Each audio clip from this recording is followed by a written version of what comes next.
ڕووخاندنی منارەیەکی مزگەوتێکی تەمەن 300 ساڵان ڕۆژی هەینی ڕێکەوتی 14 مانگی حەوت لە شاری بەسڕەی باشووری عێراق بۆ ئەوەی ڕێگە بۆ فراوانکردنی ڕێگەیەک بڕەخسێنێت بۆتە هۆی تووڕەکردنی هاوڵاتیان و کەسایەتیە ئاینی و ڕۆشنبیریەکانی ئەو شارە. ئەوان کارەکە بە زیاتر لە ناوبردنی کە لە پووری شارەکەیان دەبینن.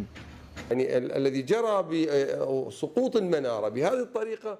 ڕووخاندنی منارەکە بەم شێوەیە هەموو لایەنەکانی خستام کێشەیەوە. نازانم کە ئایا بۆچی پارێزگار منارەکەی بەم جۆرە ڕووخاند. ئایا مە بڕیارێکی بێ بیرلێکردنەوە بوو؟ ئایا بڕیارێکی بەپەلە بوو؟ ئایاوە ئەنجامی پشکنینێکی بێ ئاگایانی واقعەکە بوو؟ ئێمە وەک ئەوقاف هەرگیز بە بیرماندا نەداهات کە منارەکە بەم شێوەیە بڕووخێندرێت لەبەرەوەی ئێمە لەگەڵ پارێزگار ڕێکەوتین کە کۆمپانیا تورکیەکان دێن ئەوانەی پسپۆریان لە ڕووخاندنی منارەدا هەیە.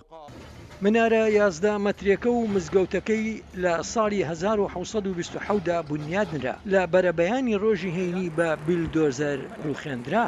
العالم يعني الشعوب كلها تحافظ على تراثها وعلى تاريخها. هەموو گەلان پارێزگاری لە کەلەپور و مێژووی خۆیان دەکەن، بەڵام لێرە ئەوان مێژوومان و کەلەپورمان لەناو دەبن. ئەمە مزگەوتێکی تەمەن 300 ساڵانەیە.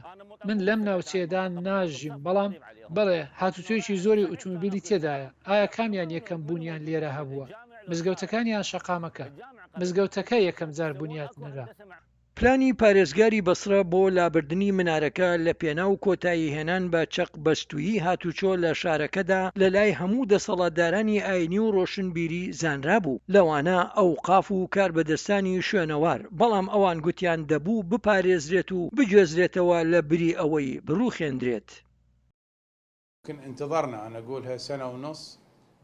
دەتوانین بڵین کە ئێمە بۆ ڕووخاندنی مزگەوتەکە و بنیاتنانی مزگەوتێک کە بۆ نوێشکەران لە بەسرە گونجاو بێت بۆ ماوەی ساڵ و نیوێک چاوەڕوانیمان کرد.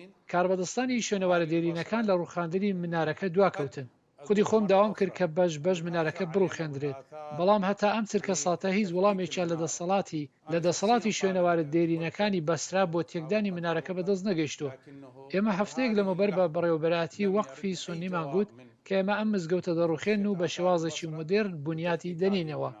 بەشی زۆری کەلەپوری کەلتوری دەوڵەمەندی عێراق مێژوەکەی دەگەڕێتەوە بۆ هەزاران ساڵ بۆ یەکەم ئیمپراتۆریەتەکانی جیهان لە میسۆپۆتامیای دێرین و بەم دواییانەش بۆ مێژووی ئیسلامی. ئەو کەلەپورانە بەهۆی پشتگوێخستن و هەروەها ساڵانێکی شەڕ وەک لەگەڵ داعش لە دۆخێکی خراپدان. لە ئێستادا کەلەپور پارێزان ترسیان هەیە لەوەی گەشەکردنی بنیاتنان لە بەغدا و پلانەکان بۆ فراوانکردنی ڕێگەوبانەکان و پردەکان و هەروەها ژێرخانەکانی دیکە لە سەرانسەری عێراق ئەوەی ماویشە لە ناو بەرێت. سمک و عەزیز، دەنگی ئەمریکا.